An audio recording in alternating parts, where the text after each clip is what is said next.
Hello, I'm Zeke, and welcome to the Zekely Podcast. Let's talk Pennsylvania. The guest I have today has been a Democratic member of the Pennsylvania State Senate since 1994, representing parts of Philadelphia and Montgomery County in the 7th District. With over 38 collective years of legislative experience in Harrisburg, he is a sage in Pennsylvania politics and has made an undeniable impact on the Commonwealth. Thank you so much for being here, Senator Vincent Hughes. I'm Zeke, a doctor, a Pennsylvanian, and an unapologetic supporter of Democratic values. You might have seen me on social media working my ass off for Democrats and meeting some pretty amazing people along the way, like President Barack Obama and Governor Josh Shapiro. For years, I've knocked thousands of doors all over Pennsylvania and poured my heart and soul into supporting candidates and causes that make a difference, from local school board races to national elections. The personal is political, and I take every election in Pennsylvania personally. Where the mainstream media has failed you, I will give you truth and independence. You'll hear from Democratic leaders, candidates, and change makers who are working to improve the health of the Commonwealth, and it won't be boring as hell. No matter where you are, I'll meet you with hope and a plan to make your community better one day at a time. Welcome to the Zekely Podcast. Let's talk Pennsylvania. Dr. Zeke, my pleasure. Dr. Zeke, a sage. I am a sage. You are a sage, man. Well, I have some questions for you, some games and trivia. We're going to have some fun. Are you ready? Okay, I'm ready. All right. So wait a minute. I want to be clear. Yes. You really want to talk to me. You didn't want to talk to my wife, right? I mean, you really well, want to talk to me. So speaking of your wife, this is a great way to start out the show. Your lovely wife, Shirley Ralph, she went viral recently describing your marriage. Yes. So what do you have to say about being married to the illustrious and wonderful Shirley Ralph? It's a blessing. And what we've learned in life, if I'm ever giving out any advice, when you have a blessing, you take care of it. That's right. You nurture it. All right. You protect it and you invest in it so that it'll grow. Mm-hmm. So if she does what she does in Los Angeles, I do what I do in Philadelphia and Harrisburg. That's right. It was always going to be a commute, so it's just a little bit longer. Mm-hmm. Well, now that time, round trip flights to LA from Philly were $200. Can't find that anymore. Well, you have a wonderful marriage. We love to watch it, and please keep the content coming, okay? Thank you. Thank you. I'm not going to make this entire show about you and your wife, but I do have our first game about your wife, okay? It's called Star of Stage and Screen. I'm going to describe the movies or shows, and you're going to try and name them, okay? So right. we'll see what you get, all right? A group of dedicated, passionate teachers and a slightly tone-deaf principal find themselves thrown together in a Philadelphia public school. Abbott Elementary, okay? All right, I'm starting off easy for you, okay? Thank you. All right. In this sequel, Las Vegas performer Dolores Van Cartier is surprised by a visit from her nun friends. Sister Act 2, actually. Sister Act, but then it's Sister Act 2. Sister Act 2, you got it. After a professional shyster, Thomas Jefferson Johnson gets elected to political office using name recognition, he develops a conscience. Gentleman. You got it. Eddie Murphy played Johnson. Yeah, there you go. Police Chief Xavier Quinn investigates a gruesome murder of one of the wealthiest residents on a Caribbean island. The Mighty Quinn. Denzel. Yes. The Denzel Washington. You're crushing this. All right. Right. The last one, on her wedding day, all that stands between a young woman and marital bliss is surviving the chaos and expectations of family and friends, each intensifying her spiraling panic. Sounds like our wedding. Okay. Wait a minute. Say that one again? All right. On her wedding day, all that stands between a young woman and marital bliss is surviving the chaos and expectations of family and friends, each intensifying her spiraling panic. Fabulous Four. That's the most recent one. The Young Wife. Okay. The Young Wife. Oh, yeah. Okay. That one.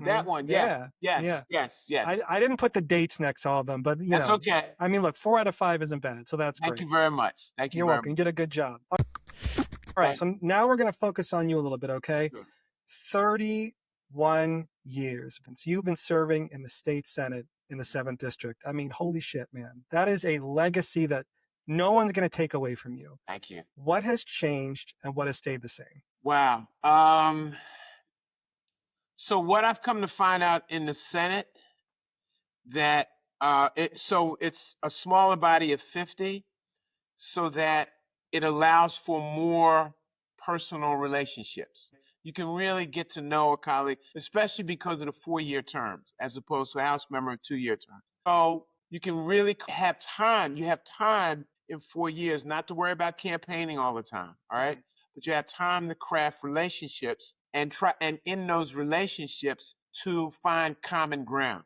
All right. So that is in many respects the fundamentals about being in the Senate. The problem is it's become so hard. All right, especially in this current time that we're in right now, which is far right on steroids. Okay, that in trying to navigate the path to get to the common ground is much harder, much harder. And so that has kind of been obliterated in the last several months. All right, actually since January 20th. Okay. And so that's what's really hard, and it's heartbreaking. Okay, it's heartbreaking that when you fuel it with the amount of money that's involved in politics, it's heartbreaking in many respects, because I see so much that can be done that really unites people, but it's not getting done. And look, I'm not going to be. This is not a partisan statement. It is a statement of reality. Those of us as Democrats are talking reasonable kinds of things. Healthcare for everybody, right? 21st century schools for every student in Pennsylvania, all right? Those on the far right are trending in ways that are very ugly and not accepting of people for who they are and for programs and ideas that just kind of make sense, okay? So a lot of people have this conversation, Dr. Zeke, where both sides are so far apart, so rigid, far left, far right. I'm not buying that. There is a left, there's a progressive side, okay? But there's a right that's kind of going off the rails. Right. Yeah. And that makes it hard to find that common ground. It's hard to find common ground when you're in an abusive relationship. Yeah. It's like, why can't you just make it work? It's like, this is an abusive relationship I'm in. What do you want me to do? Yeah. You don't mind if I write that down? I think I'm going to use that. I mean, it's true. I don't know what people expect. Well, I am really happy that you're fighting the good fight. I know you're doing everything you can. So thank you very much. Thank you. All right, we're going to play another trivia game, but this is about you. And it's called Thinking of Hughes. All right, a trivia game about famous Hughes. All right, so I'm going to describe them, and you're going to try, because obviously you're related to every Hughes in history, right? Yes, well. All right. So which Hughes was a billionaire, business magnate, aviator, and film director known for his eccentric lifestyle? I think it's Howard. Howard Hughes, you are correct. Uncle Howard, I wish, but not. Which Hughes was a famous poet, novelist, and playwright associated with the Harlem Renaissance? Langston. That is correct, Langston Hughes.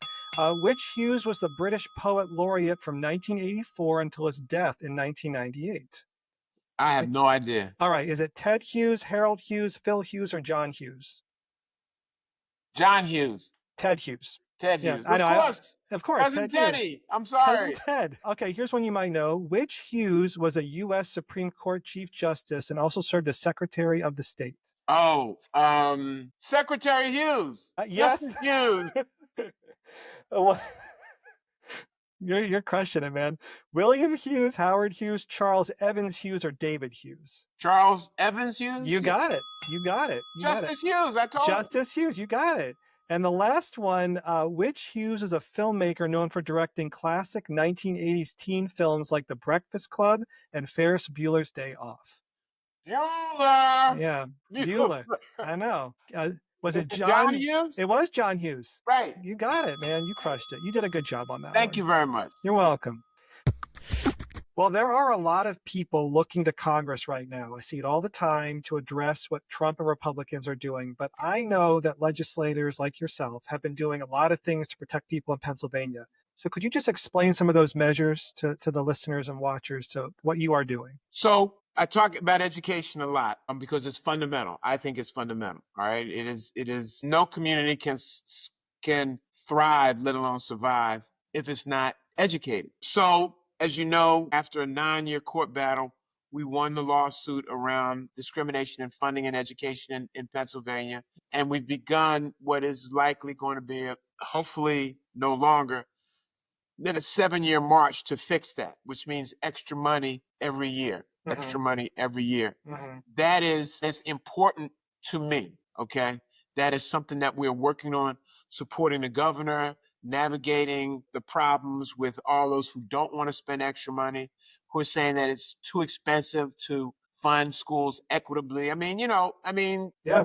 Dr. Zeke, you know what it is, man. Yeah. There are school districts in Pennsylvania that are spending $10, $11, $12, $13, $14, $15,000 extra per child. And what's happening in those low wealth school districts, like Philadelphia, but like a lot of rural school districts, all right? Yeah. And we can never progress if we don't fix that. Right. All right. So that's funded that's largely at a state level. Now we have to push back to this conversation, this attack on public education that's coming out of the Trump administration. Cut the Department of Education, U.S. Department of Education, cut the funding and all of that. We got to push back on that. So we're working on that. Second thing is this will again right down your alley as a health professional. We want to put into law in Pennsylvania many of the basic tenets of the Affordable Care Act. That's right. Okay? I did see that. Long, hard fight to get that done. We were part of the leadership team of legislators to get it fully implemented in Pennsylvania, working with Governor Wolf, who I thank to this day for going hard at full implementation for Affordable Care Act, but making sure that pre-existing conditions are covered. Even if they end them at the federal level, we can make sure that they're taken care of at the state level. Making sure that if you're a child, that you can stay on your parents' policy up to 26 years of age, okay? The essential benefits package, all right? Making sure that everybody has these 10, 11, 12, 15 different essential benefits in their insurance package. We've introduced legislation like that in the Senate. The House has passed much of that legislation. But as you know, in Pennsylvania, it usually passes in the House to die in the Senate, okay? So we've introduced it in the Senate. We want to make sure that we fight that fight all the way home, because whatever craziness they do down in Washington, we want to make sure that we protect it here in Pennsylvania. So those are two big areas. There's a lot more, but those are two big areas. Yeah, well, I really am going to keep fighting to give you the Democratic majority in the state Senate so we can push all this legislation through and get it to Josh Shapiro's desk, whoever that governor might be. We're going to try to get it done with Josh. Okay. Yeah, we're going to try and get it done. Now, what is something that people might not know about you, that a lot of people might not know about you? What do you got? What do you got there? Famous favorite snack. Skinny Pop. Skinny Pop? No. Sea salt and pepper Skinny Pop. So that's the way to your heart? That is one path, okay? That and coffee ice cream, okay? My wife loves coffee ice. You like Double Dunker? Double Dunker ice cream? No. No? No, just straight up. Just straight coffee. Coffee ice cream. Okay. Okay? All right. There you go. So a bag of salt and pepper, Skinny Pop popcorn, and some straight coffee ice cream is the key to your heart. There you go. You got me. All right. I love that. I love that about you. Well, there are elections happening in Pennsylvania this year, and I really hope that people aren't surprised about it. I'm going to keep saying it over and over again. What would you tell people to motivate them to get engaged? Well, if what happened on November 5th and since then has been happening can't motivate you to get engaged, then you're obviously not concerned about your community. Okay? The bad guy and the bad guys, all right, very much a guy thing, okay? All right? Won that election, and you see what they're doing, all right? The hurtful thing is that was all predicted because of Project 2025. Right, it was all there. All right, it was all there. And that's the hurtful thing about it. But hopefully people are getting educated about by watching what is going on, and they will step into their power. My fear is that people think that they are powerless. When the truth of the matter is they are very powerful. All right. They have tremendous strength, and all they got to do is step into it. Right. All right. Get engaged. I mean, I saw it on President's Day. We went to and had the good fortune to speak at the rally in front of Philadelphia City Hall. I think there were 1,000 people there. Yeah. Showed up just like that. Okay. It showed people were very concerned about what it is that's going on. I want people to step into their power. All right. Yes. Because what's happening now does not represent the best of us. It represents the worst of us. Okay. If the cost of stuff was too high, well, guess what? It's going up. Okay. It's Yeah. not going down. Dr. Zeke, there's a gas station not too far away from where I live on election day, November 5th. Price per gallon was $2.85. Drive by that gas station now, it's $3.10. Yeah. Yeah. Didn't go down. No, nothing went down. You know, if healthcare is your thing, well, the threat now is reduction in Medicare. The threat now is reduction in Medicaid. Okay. And I will say this, you may know this, but I want you to have this. In rural Pennsylvania, rural hospitals are paid for largely by Medicaid. Yeah. Okay. Yeah. I'd say almost 95% of their funding comes through Medicaid. You cut Medicaid, then you're cutting the funding that keeps these rural hospitals open. Yeah. That provides health care to folks in rural Pennsylvania. Yeah. That in fact is the economic driver for that rural community. That's the largest employer. That's the largest vendor purchasing of stuff. Okay. Yeah. And so don't talk to me about cutting Medicaid, which, as you know, is, especially if you're a senior citizen and you're going into, supportive services, nursing homes and stuff like that, that's largely paid for by Medicaid. And there's no plan. There's no alternative. I don't know if you remember during the first Trump presidency, which I hope was going to be the last Trump presidency, Mike Pence was going on this tour. Might have been in Pennsylvania. There was an emergency room physician sitting in a cafe, and up walks Mike Pence, and they were talking about cutting Medicaid services. And the ED physician was explaining exactly what you said. He said, you're cutting Medicaid is going to hurt my patients coming to the emergency room. And Mike Pence was just like, well, we just hope that more creative solutions the states will figure it out. This is like, there's nothing new. Like everything with this agenda that's coming out, at the top in the Trump administration is the same thing they did last time. It doesn't work. It doesn't work. It never does. Never does. Never does. It's like, how about, the golden rule, right? Do unto others as you would have them do unto you. Be kind to people. Yeah. Okay. Be helpful to people. All right. Don't be mean. You don't need to be mean. No. Be kind to people. Figure out a way to help people. That's if you live your life in that perspective, if you govern in that perspective, try to create laws and budgeting and what have you from that perspective, things will go well. When you want to be mean for mean's sake, come on. I know. Well, I really hope that people are motivated to get a vote this year. We have Supreme Court judges to retain. We have commissioners, sheriffs. I mean, you name it. So there's a lot on the ballot, and I know people are going to be engaged this year. We need to get out the vote. And folks need to understand that every election matters. Every election matters. Is the most important election. And everyone. Exactly. 100%. All right. So in honor of the Eagles, winning the Super Bowl, let's do some Philadelphia's Eagle trivia. Okay. Now, I have to say, I am the least sports following person ever. Okay. So, and I'm kind of embarrassed about it most of the time. But did you go to the parade? I didn't go to the parade. I had to work, So, but you were there. Nobody worked. Oh. Hey, man, I'm a doctor. I got to take care of the patients, and I couldn't do it. Well, you were there, I assume? No, I was with my wife. Okay. The parade was Valentine's Day. That's right. I have my priorities in order. Okay. Gotcha. Well, what'd you do? What'd you do for Valentine's? That's none of your business. None of my business. Okay. But that's why we're celebrating 20 years this year. That's right. Keeping it fresh. I love it. All right. Well, we're going to keep a kosher Eagles trivia game here. All right. So what was the first Super Bowl appearance for the Eagles? What Super Bowl number? Do you remember? Do you know what it is? Well, I think I remember the year was 1980. It was Super Bowl 11? 15. 15. Okay. 15. Yep. Right. The Eagles played the Oakland Raiders in Louisiana. Very good. Yep. What reason did former Eagles head coach Buddy Ryan give for cutting future Hall of Famer wide receiver Chris Carter? Kind of like a famous quote, I guess. Yeah. I don't know. All he can do is score touchdowns. That's literally what he said. He cut Carter after the 1989 season, and then Chris ended up, second all-time to Jerry Rice in career pass receptions. So the Vikings and reunited with Randall Cunningham with the Minnesota Vikings. You say so, man. Like I said, that's right. You're not. You could make everything up, and I just nod my head and say, "You got it, man." What year was the team founded? You know that? You got to dig back for that one.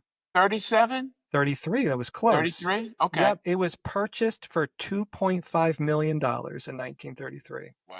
Crazy, right? Wow. Now it's $1 billion franchise. Wow. It's nuts. All right, here's the last one. I think this is kind of funny. For the one season that the Eagles merged with the Pittsburgh Steelers, what Steagles. was the Steagles. Steagles, because during World War II, both teams had short rosters. So for the 1943 season, they merged and they were known as the Phil Pitt Steagles. Phil Pitt Steagles. You got it, man. And I'll give you some trivia that you can hold. Okay. You know, they always talk about the Philly fans, Eagles fans are so rough and tumble that they threw snowballs at Santa Claus.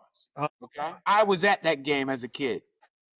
I'll never forget it. That's memorable. I was at that game as a kid. My pop took me, and it's absolutely true. That's awesome.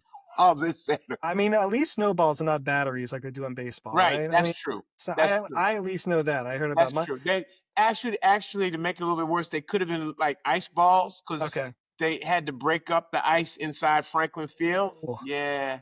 That's rough. Yeah. Oh, that's probably the last time that guy played a mascot. But all right. In 1995, you started the Breaking the Silence program, which addresses the issues of stigma and behavioral health, specifically in the Black communities. Can you explain the historical origins of the issue and how your program has helped to reduce that stigma? So what we did was we saw in those years mental health, behavioral health, however you want to call it, it was very much a stigma to acknowledge it, or even if you didn't publicly acknowledge it, to go seek help. Okay? Stigma in all communities, especially so in the African American community. So what we wanted to do was to create a long-term effort that dealt just with breaking down that stigma. So we lifted up the voices of people who were suffering, gave them a platform to speak to their pain and talk about it, and then utilize that platform to connect them with resources. And fast forward so many years later, as you can see, Doc, there's people are willingly talking about mental health issues. Oh, yeah. That's good. Even the roughest and tumblest of the athletes, okay, they're not afraid to discuss it. They're not afraid to talk about it. It's very much part of the public dialogue, as you see as a health professional, across the board. That started back in the mid-90s with us just doing a very, very simple thing, breaking the silence around mental health and behavioral health issues. Right? There's been some huge successes, huge wins where people got counseling and they found a way to counseling and they got it and it just changed their life individually, changed their life in their relationships, changed their life with their family. So it's been one of the more successful things that we've been able to do as we've done Breaking the Silence. And we're thinking about where to take it now in 2025. We have regular conversations with groups around how to deal with it in this environment that we're in right now, where the stress level is extremely high, where people are very scared, they're very afraid about what's going to happen. You know, while we're having this conversation, thousands of people have lost their jobs, okay? And, you know, for many of us, you do your job because you love to do your work, okay? I do my job because I love what it is that I do, all right?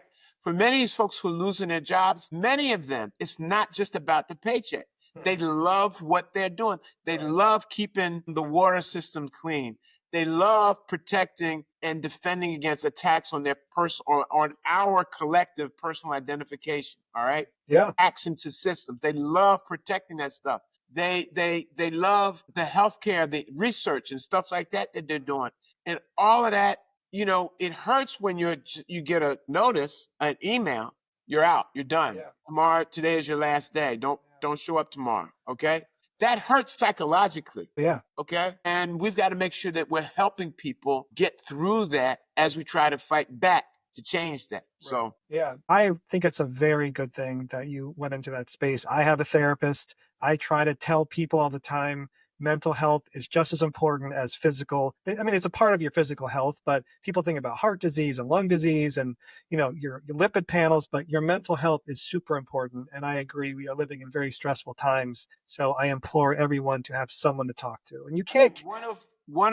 So everybody talks about the long distance of my marriage with Cheryl and they talk about they've been together 20 years. It must be working at it. You know, The most important thing that we did is when 3 months after we first met each other, we knew we had something special, okay? And remember I talked about blessings in the beginning? You got to How you got protect to them. protect them You got and to protect nurture them. Yeah. them. We got counseling. We did pre or relationship counseling, not to fix something that was wrong, but to invest in what we knew we felt. Yeah. Okay? Yeah.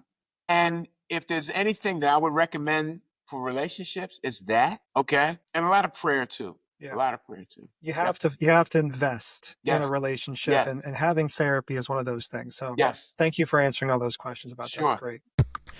So let's do some small business spotlight. Can you just choose a business in your district that you just want to shed some light on, show some love to? It's a place called Sid Booker's, all right? Mm-hmm. Sid Booker's is on the corner of Broad and Belfield in North Philadelphia, all right? They serve one thing, fried shrimp. It's a cash business, no credit card. Okay? You don't go inside. You stand on a corner, okay? And it's open to like 2 or 3 or 4 in the morning. Okay? So when you were younger, Dr. Zeke, you finished partying at the club and you were hungry. Yep. You go up to Broad and Belfield to Sid Booker's and you get your dozen shrimp or a half dozen or 2 dozen extra hot sauce and you're good to go. Do they ever run out?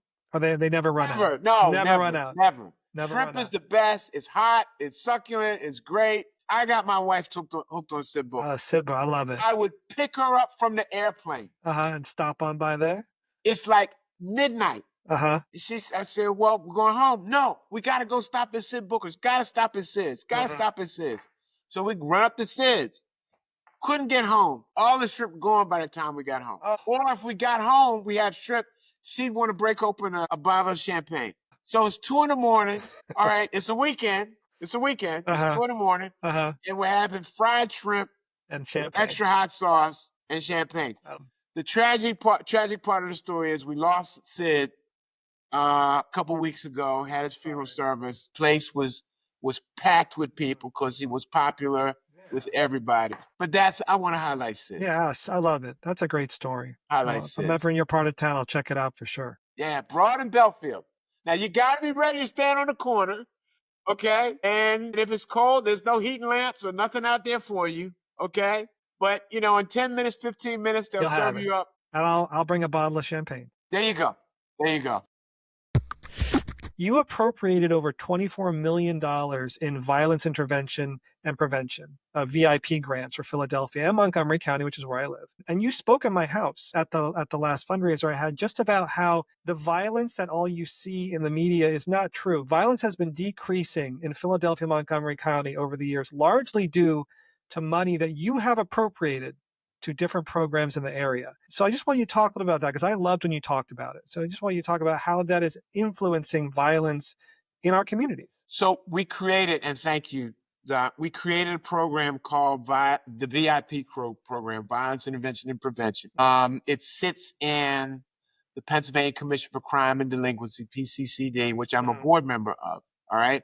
And we saw, and I use the immediate past to help explain it. We saw a dramatic, during COVID, 2020, 2021, we saw a dramatic increase in violent crime, okay? And we knew that there was a lot of work being done by the law enforcement community to improve their capacity, their resources, to get them exactly what it is that they needed to do their job. And we want them to do their job, to catch the knuckleheads, catch the perpetrators, all right? Yep. But the other side of it is that if we intervene with folks, if we seeded the community that is filled with people who are doing wonderful work on a daily basis, breathing hope and life into neighborhood organizations, especially into young people, all right, that they'll see a different path. They'll choose a different path. And the state had never before invested in a significant way in these kind of neighborhood-based organizations, all right? Whether it be the baseball league or the football league or the STEM program or the music and arts program or summer job programs or things like that. State had never made a significant investment. So over the years, we've been able to put into about $300 million into these neighborhood-based programs. And what we know is that as the investment started to happen, the crime started to go down. All right. And I'm not going to say that it's the only reason that the crime is going down, but I know it is a major reason. Because, as I said, when you breathe hope and life into communities, into people, and get them doing things that broaden their horizons and give them different perspectives, or touches their heart or touches their mind and says, wow, I can do that. When you do that, things change. No different than in your profession. You got to give people hope. Okay, you're the doctor. You're going to do the medical thing. But if you're talking to that patient and say, look, it's going to be okay. If we do this, we do that, you're going to be better. And it happens. But you have to have the money there and appropriate it appropriately. And we need people like you to say, hey, we need money here. It's important. It's going to help. And you've seen those outcomes. So thank you for doing that. All right. This is one of my favorite segments. Okay. Constitu-What? Where you tell us some constituent services that you offer as a state senator in your district. It's not much we don't offer. We deal with, obviously, housing crisis, because that is a very big problem right now. Access to housing, no matter where you may be, whether you're homeless, whether you're a teacher or a nurse or a doctor or whatever your circumstance, housing is a crucial, very hard to deal with problem. So housing, trying to help young people get into college, help them figure out their career path, working with youth and youth-related organizations around giving young people alternatives, making sure they stay out of violent behavior, things like that. So we deal with a little bit of everything, and the whole idea is when you leave our office, whether physically or finish interacting with our office, to be in a better position than when you were when you came in. Okay? Sometimes we can solve those big problems, and sometimes we can put you in the right direction to the person or people to solve those problems. We've helped people with passport issues who they're traveling in Europe and whatnot, and they lose their passport or whatever, and we've been able to track the right services down. That's great. Now, I think it's important for people to realize how many things can be done through your representatives, because life is hard. It's complicated. And you have to know that there are people out there, such as yourselves, who have an entire staff. Just pick up the phone, get online. You have a lot of resources available. And that's what we're supposed to do. We're supposed to have people are busy. They're living their life. Okay. New phrases coming up. Life be lifing. Okay. All right. It happens. It does. Yeah, it's life complex. be life, and you're overwhelmed and consumed. And so you go to an elected official who has developed the capacity through their staff, especially, to figure out how to connect the dots. Okay. I'm in a jam right now. I'm trying to get this dealt with. I'm up against the clock. If I don't find this particular paperwork, I'm not going to get this job. All kinds of stuff. And our job is to figure out how to determine the validity of the person. Right. Yep. Okay. Yep. You have that in your profession, right? Determine the validity of the issue. Right. Okay. And then get right to the right person or entity that can help solve that problem. All right. And that's what we're trained to do. And that's what we try to do. So I love it. I'll make sure to post a link for your constituent services page. So if they live in your district, they can go check it out. Sure. Thank you. Why are you a Democrat, and why do you represent the Democratic Party? Wow. I'm a Democrat because it's about the people, right? It's about bringing different people together from different perspectives, all right? And seeing folks as the human beings that they really are. And respecting that humanity and investing in that humanity. That's why I'm a Democrat. That's why I made this choice. And that's why I'm always going to fight for that. And I know that when we stray away from that is when we don't do well.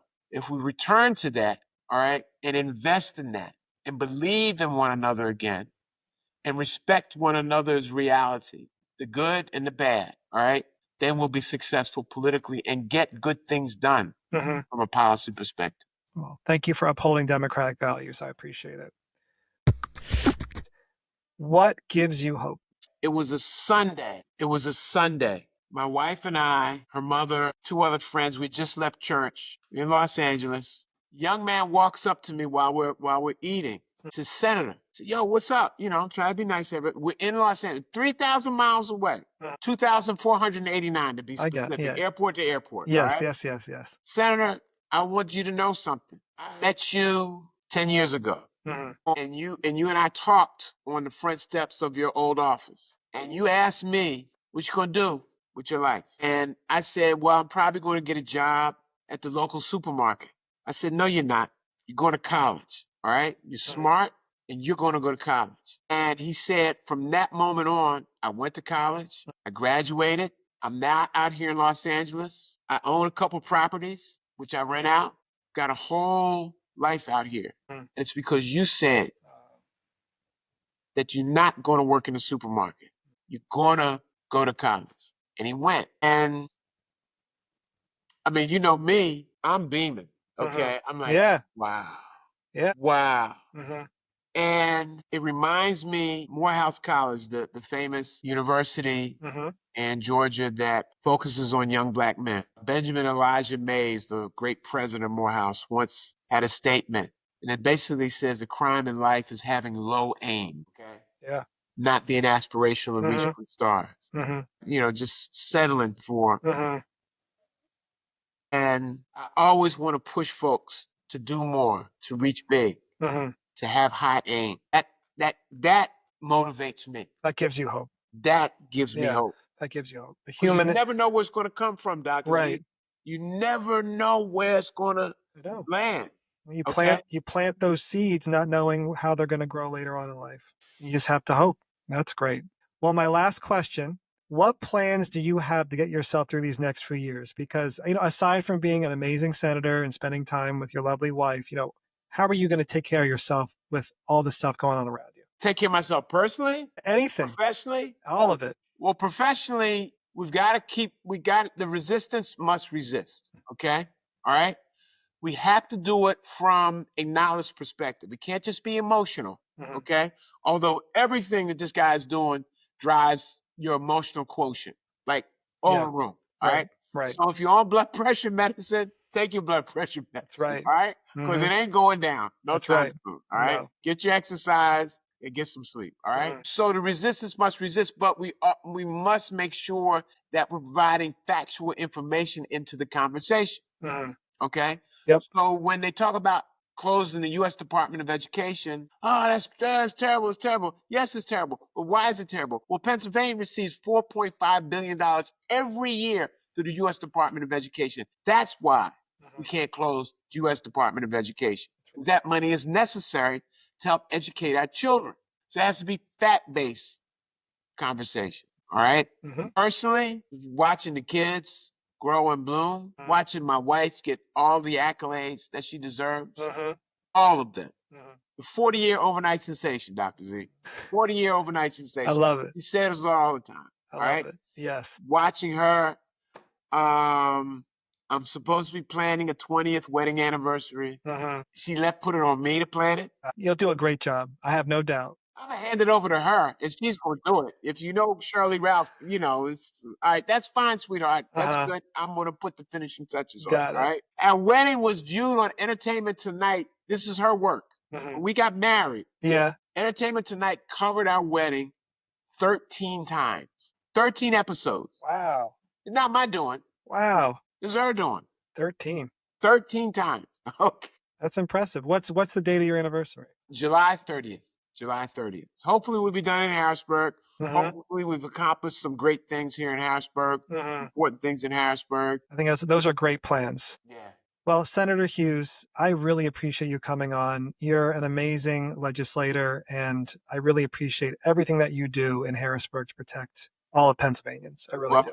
Dr. Zeke, thank you. That's my new name for you, okay? I like it. Dr. Zeke, thank you. I pay attention to you. I see when others want to give up, you choose not to, okay? In fact, when others want to give up, you double down. Yeah, you can't. We can't give up. All right? I see you walking. I see you talking. I see you interviewing. I see you doing it all. And I'm like, that's my man, Dr. Zeke. I mean, look, Tim Walz is not the VP, but he wasn't wrong. We sleep when we're dead. That's right. There's Absolutely. too many people are counting on us. So Absolutely. I mean this from the bottom of my heart, Senator Hughes. May you go from strength to strength. Thank you, Dr. Zeke. Thank you very much. Well, thank you so much for joining me here on the Zekely Podcast. Stay hopeful and get involved. And until next time, let's keep building a stronger Pennsylvania together.